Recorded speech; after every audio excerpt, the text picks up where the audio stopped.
कटेक college छक स्थित hotel अशोकार सम्मिलन कक्ष रोटारी क्लब ऑफ ईस्ट 26तम अधिष्ठान दिवस पालित हो जाइछि। एही उत्सव में विदायी सभापति स्मृतिरंजन षडंगी 2025-26 वर्ष पई नवनिर्वाचित सभापति शरद चंद्र दास को कलार गंग गार्भेल चार्टर आदि प्रदान करी दायित्व हस्तांतर करथिले। एही उत्सव में मुख्य अतिथि भावे विशिष्ट कवि तथा मत्स्य और प्राणी संपद विकास विभाग प्राक्तन निर्देशक रत्नाकर राउत योगदान करी रोटारी क्लब ऑफ कटक ईस्टर कार्यधारा को भूयसी प्रशंसा करने सहित समाज विभिन्न जनकल्याण कार्य तथा शिक्षा स्वास्थ्य परिवेश आर्थिक विकास आदि क्षेत्र में रोटारी दान अतुलनीय बोली वर्णना करथिले। उत्सवर प्रारंभ में अतिथि मान द्वारा रोटारी क्लब कटक ईस्ट क्लब तरफ प्रकाशित वार्षिक बुलेटिन प्राची उन्मोचित होता। क्लब प्राक्तन सेक्रेटरी अमित राज सिंह गत मीटिंग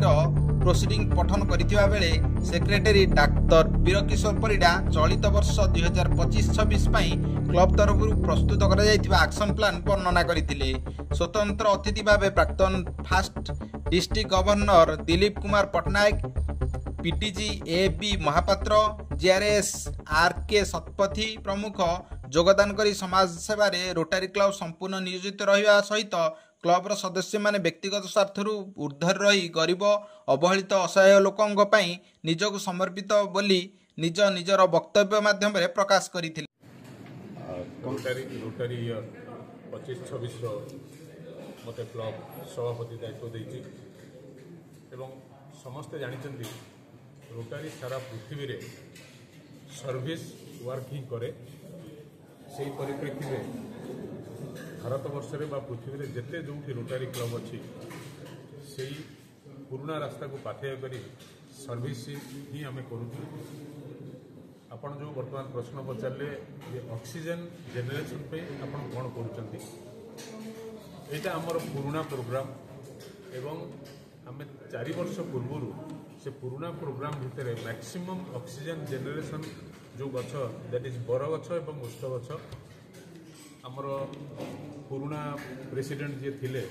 आमे कालियाबुदा मशाणी रे सेतबेले बर गछ प्लांटेशन करिथिलु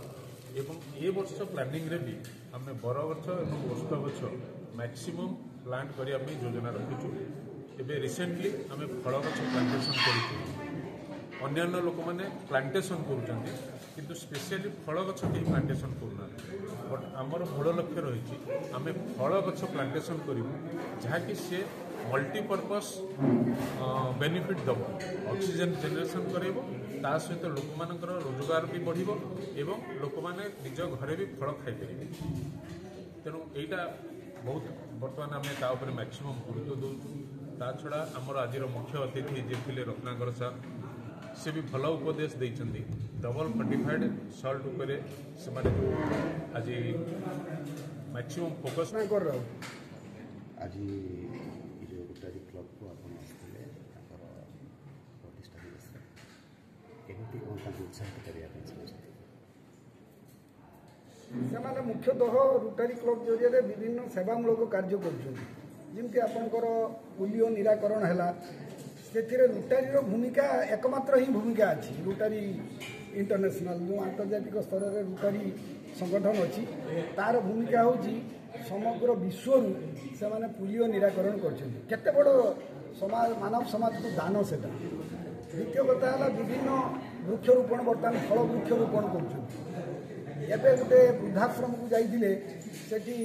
सब फल गछ सब लगे आसते बेल गछ सब रोपण करुले से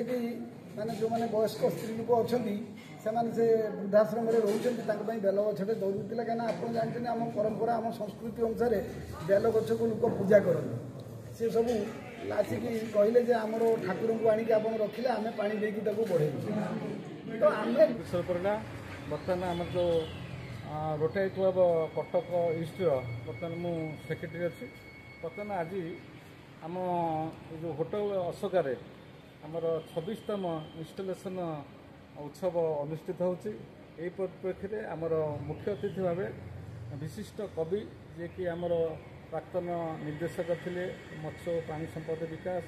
small scale industry managing director थे school and mass education director थे से माने बंधु आम जी किए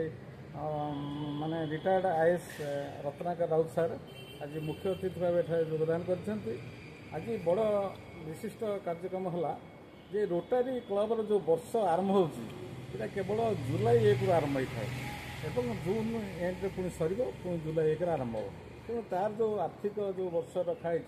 जेहेतु अगस्ट आगुरी था से कन्वर्ट कराई रोटारी क्लब बा रोटारी इंटरनेशनल जो संस्था रही ताकू जुलाई 1 रु समग्र आमर जिते आंतर्राज्य स्तर में देश में आम राज्य में आम जिले में जुलाई 1 रु सब आरंभ हो। कटकरू दामोदर बेउरांग रिपोर्ट स्वराज्य खबर।